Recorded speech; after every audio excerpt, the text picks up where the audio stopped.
Here we go. Welcome to the Expert Speaker Podcast. We are here with parenting expert Danielle Baker, author of the book Bringing Up the World. Welcome to the show. Thank you, Majeed. Bringing Up the World, how to finally focus on what matters and watch the child bloom.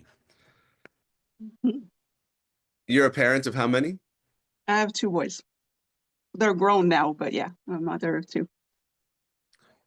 And you're working with parents all the time on the struggle and the challenges. And tell me about what brought you to this work. Well, originally in this is always a funny story. I originally in science. I always say science is my first love. So I studied physics, took a break, became a mom, so took a break, and education was always something that I was interested in. I was considering maybe going into education with my degree. And it was working through this. I never tell this story. This will be one of the first times. The real reason why I got into early childhood education was I was working for a peacekeeping center here in Canada. And one of the missions that they were working with, the UN, was rehabilitation for child soldiers. So it was Mhm. the whole concept of the psychology behind deconstructing uh, how they had been weaponized, and there was a lot of controversy in that topic, and that's when I got interested in child development. And so I kind of stumbled into early childhood education to support and help children as much as possible so that they don't become weapons of war or anything else that they can become. Yeah, I always think of the child soldiers, over there, Yeah. wherever over there is. And you were working with these kids here? No, we were building the mission here to bring it over there to Nice. start. Yeah. So, but I mean, there's a lot of people involved. Obviously, this was a worldwide, it still is, and a worldwide issue. So it was mostly just a lot of consultation, a lot of what's working, what's not working, because this was mostly trial and error at first. Yeah. Nobody on this side knew how to handle that. So it was just a question of bringing all the right people together to say, okay, what are the realities and Mm. can it be done? How do we do this? Uh, it was a tough introduction to the impact we have on children at a very early age, Yeah. and the long term issues that we create in the process. Mm. Yeah. And later you were a TV host of a parenting TV show. How was Yes. that? How was that? I love that. I still am. We're working on the third season right now. Okay. We'll be going into studio soon. So I am with TV Rogers Ottawa here. I am from Ottawa, and so that was just offered. I used to do guest appearances on another show. We're talking about parenting, a lot of issues that all parents go through, and so the producers of the show said, would you like to have your own show? So, that would be really interesting. So it is a French on the French channel, channel 23. Put a plug in there for them, but the translation will be the realities of parenting, that it is in French. So I do bring Okay, on you're doing the guests. French TV show for Yes. Rogers Ottawa, you said. Mm, yes. Fantastic. And you have a podcast Hmm. also on parenting. On parenting as well. I talked to Danielle. That one streams over 20 platforms, podcasting platforms, in over 100 countries. So it's a lot of fun. I'm having fun with this. So who are you working with most? You work with parents, you work with teachers, you work with kids. A little bit of all of it. It started off with kids. I specifically work with children who, did not quite fit the box, who were struggling, maybe a little, well, so-called struggling. And then I transitioned over to parents during the pandemic because the children adapt very quickly. We can help them, but then we're handing them back over to parents who are struggling and survival mode. So I saw an opportunity there to help the parents so that the parents are the ones who know their children the best. So giving them the tools that they need to know that first that they are doing a good job, but also how they can support their child, how they can find out where their child needs support the most. so that they can then make the decisions they need for their child. I do work with teachers as well because classroom settings are very chaotic. Teachers are also spread thin and in survival mode. So it's mostly for classroom management and work-life balance, how they can remain Yeah. healthy in the whole process. After everything you've seen with uh you've seen this situation from so many angles, parenting or the learning of children. Um, one thing you mentioned that's at the core of your philosophy is something called learning styles, and this Mhm. idea that people learn differently, and through understanding learning styles, perhaps we could be better teachers or better parents. What are learning Yes. styles? Uh, Learning styles, I could talk about this all day, so you'll have to keep me on track with this. It's basically just like personality traits. We all have different ones, but it's at the core how we learn, how we process new information, how we put it into practice, how we integrate what we learn. And that comes from day one. Children learn with their senses, so that already is helpful. Can they smell it, touch it, hear it, taste it? And I mean, if you've had babies who keep putting stuff in their mouths, you know right away what kind of challenge that could be. But I really gravitated to the learning styles when I was working mostly with neurodivergent children in schools where Mm, they are constantly being challenged or reprimanded for not learning the way we're teaching them. And I myself being neurodivergent, I could really empathize with that because I was a high performing student, but I couldn't learn at school. So I had to spend the whole day at school and then go home and learn it myself. And very early on, I was like, this doesn't make any sense. So it's just kind of help kids in school because this is where they get most of their trauma. It's their self-esteem, their confidence to say there's nothing wrong with you. Uh, let's just find out how you learn so we can put that in the classroom for you. So it's just creating healthier learning environments for the children. mm, So learning styles will teach you, you can kind of rearrange your classroom or your home in a way that's going to motivate the child to learn. Children are natural born learners, explorers. They're so curious about their environment. We shut that down by having them sit still and be quiet and just listen. No, as adults, we can't even do that. So it's just what can we add to the class? How can so that we can support these children to actually want to learn because school doesn't have to be torture. mm. So that's kind of the approach with learning styles. I learned a little bit about how brains are different when I was learning how to be a facilitator and a teacher and a trainer teaching a classroom, knowing that some people are going to read the text, some people want to see it in a picture, some people want to touch it and feel it, visual, auditory, kinesthetic. Yes. And the general principle I follow is assume I've got at least one of each type in the room. Hmm. So as a communicator, I'm wanting to think how can I communicate this in the multiple uh senses. Yes. But I'm curious, are there how many learning styles are there? What's the easiest, simplest way for me to determine my child's learning style and Mhm. my learning style to see how I might be biased towards communicating probably in my style, which is just Yes. probably more natural for me? Yes, and that's actually a good point that you bring up because we will naturally teach the way we learn. So Mm, again, yeah, if person doesn't learn that way, they're not going to connect with what the message you're sending out. So uh, learning styles, there's so depends on who you're working with or who you're reading. There's so many.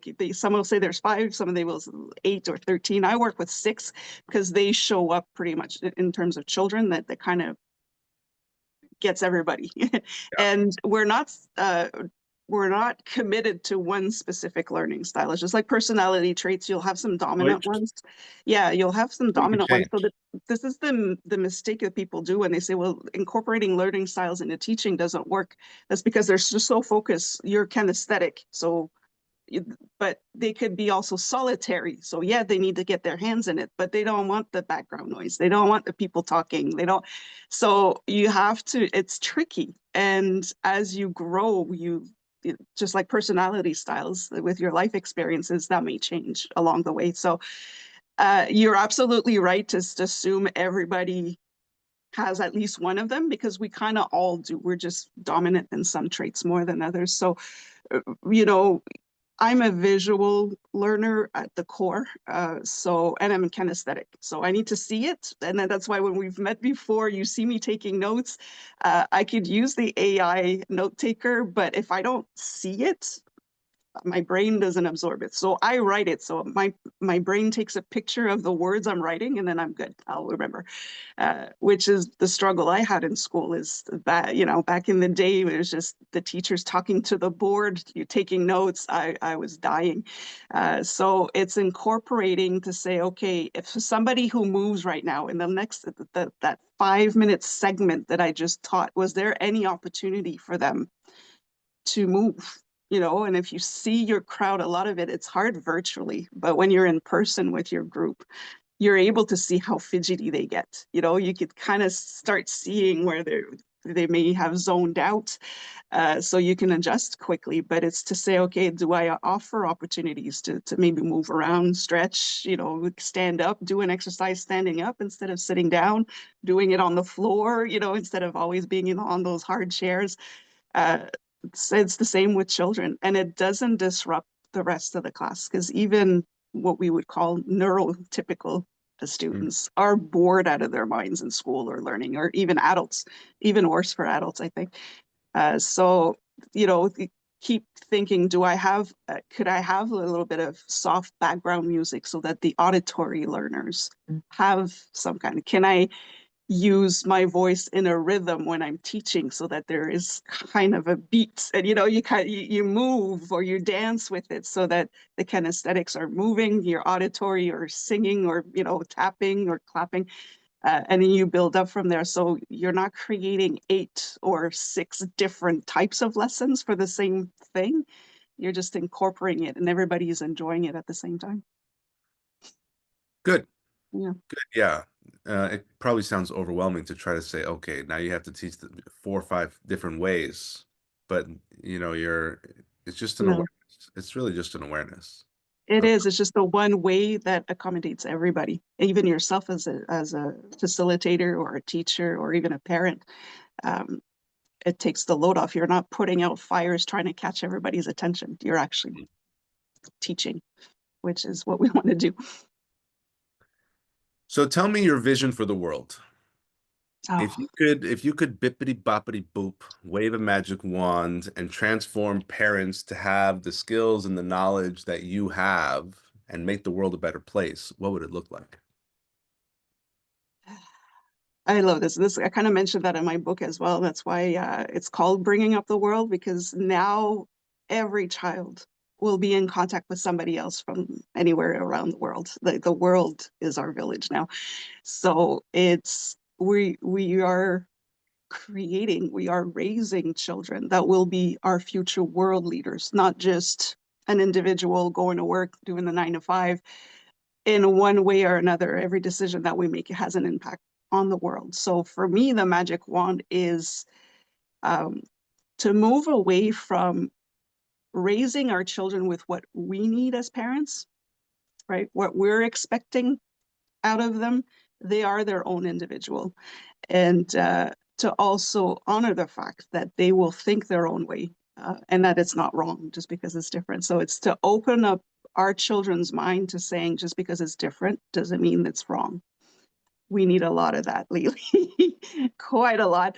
So it's really just to get our children to understand that everybody's values are right. There's no such thing as a wrong value, and the to hold people accountable for their actions, to say, okay, that was not appropriate or that was not right. I need to make an adjustment. So it that would be my is to really raise children or help our children understand the fact that just because it's different doesn't mean it's wrong. Good. Yeah. So we covered parenting, or not parenting styles, learning styles. Mhm. You give a keynote on body language. Yes. Yes. And that's very interesting because for the first couple of years we're totally guessing what the kid is saying. But I've heard if the cry is this way, it means hungry. If it cried this way, it means tired.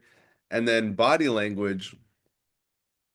Yeah, I mean, I assume I have some body language reading skills being a member of society, but tell me, what can parents learn about body language?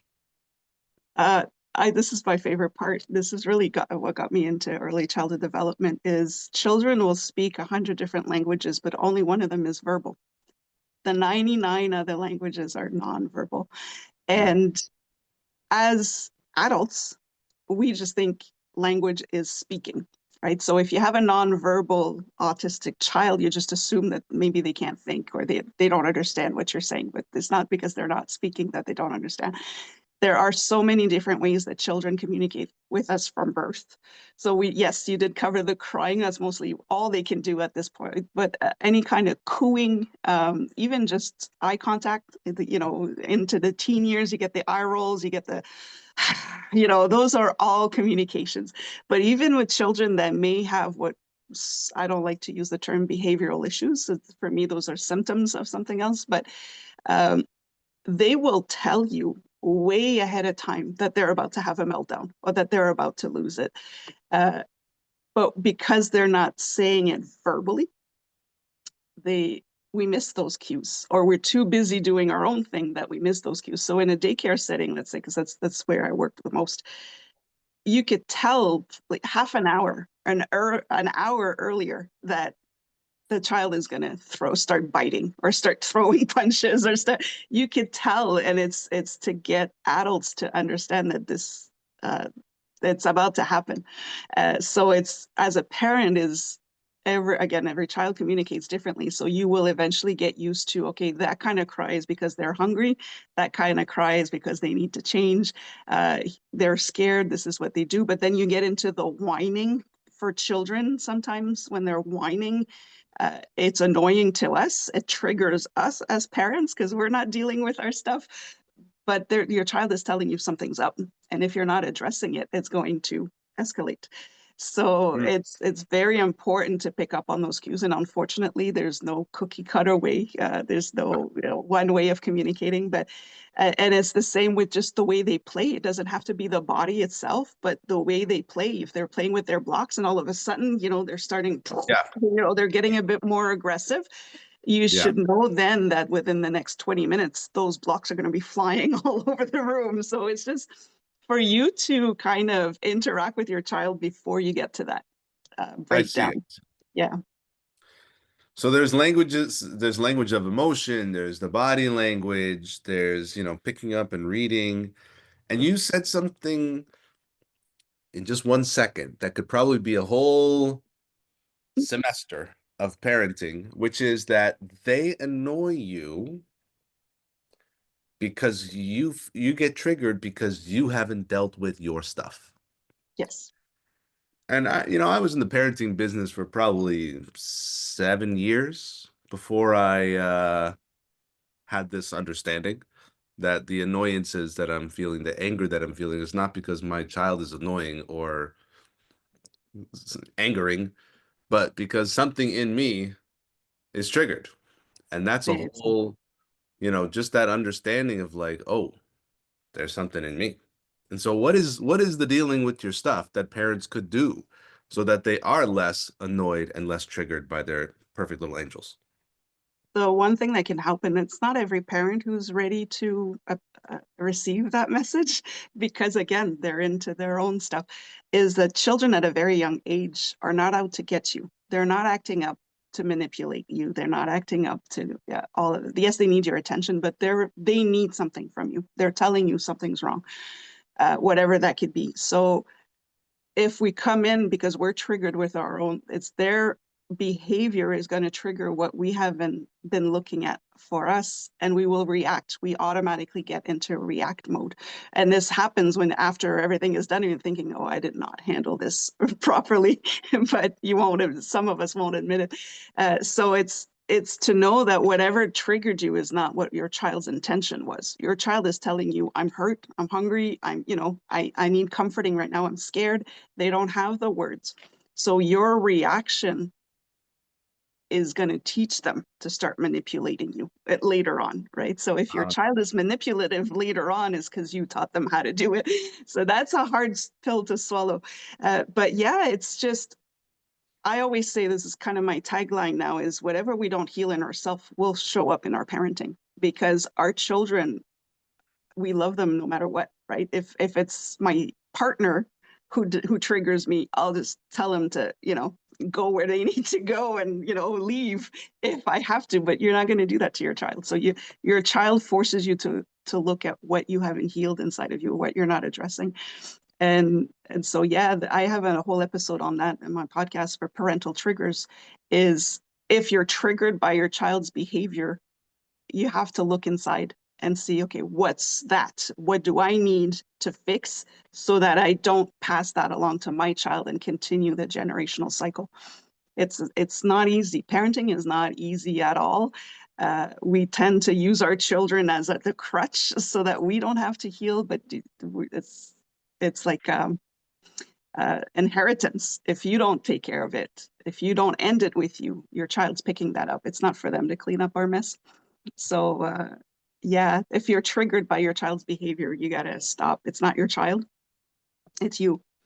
Because I'm sure you've had that happen before. Sometimes there'll be a behavior, you just ignore it. It doesn't bother you. If they're yeah, whining, it yeah. doesn't bother you. But that one day you had a really hard day at work and you're like, or you had a fight with your partner or the other parent, and then the whining starts and you just lose it. You just Uh-huh. blow up. You have your own tantrum.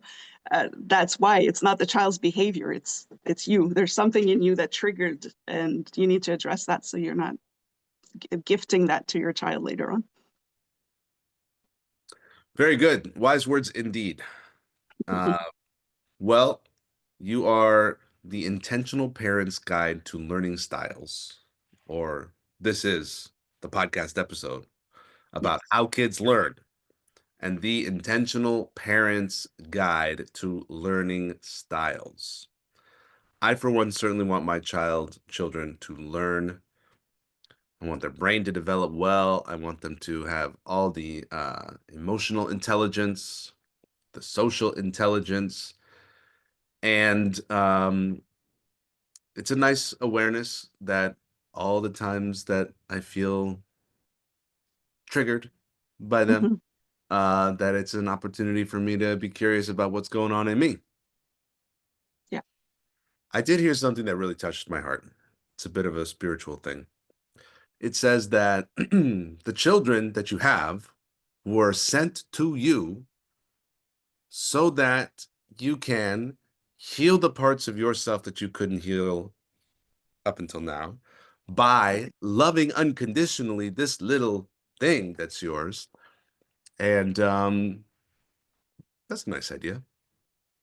Yeah, I think so. I think I mean everybody has their own spiritual belief. I believe it. I believe my kids, and that's something I mentioned in my book. They're the ones who taught me the most about me. And they saved me from me.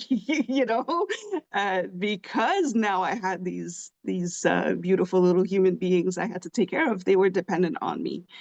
And going back to how my parents handled it the best that they could. Again, I always say there is not one parent out there that wakes up in the morning and say, how can I torture my child today? Nobody does that. It's just life happens and we Yeah. react to our stuff. So it's yeah, they are there, especially when they're mirroring you, right? They are mirroring you. Uh, so don't deflect it back to them. You got to say, okay, this is a me problem. I'm not going to make it a them problem. Not everybody's ready for that, Or but even this is a me opportunity. exactly. It's a me opportunity. And what am I going to do? You didn't know before that was a you issue, but now that you do, it's a choice whether you keep burying your head in the sand or if you do something about it so your child don't have to do it. Okay, Danielle, for people who want to get a hold of you, I know Mhm. you're offering keynote speeches. I know you have the book. Do you work one-on-one with parents as well? Yes, I do group work and one-on-one, depending on the need. The best way would be if you go on my website at it's beingconnected.ca. LinkedIn is also, I'm on all social media, but LinkedIn, if you want to find me at Danielle C Baker, and just message me and see on the website. Right now I'm updating it, but there's usually where the programs would be. There will be some programs this summer for parents to get them ready for the new school year. So yes, I do group. I like the group work because then you, as parents, you can talk to other parents and say, "Oh, I'm normal. This is, Ah, that's part of, that's a huge part of it." But I could do one-on-one for specific cases for children, especially. So I can definitely, and I work with teachers as well for their classroom, how to set it up so that they can manage the behaviors a bit better. So my website, my email is Danielle at beingconnected.ca. And if you check me out on LinkedIn, you'll be able to find me there as well. Danielle C. Baker. Mhm. Thank you so much. Thank you, Majeed.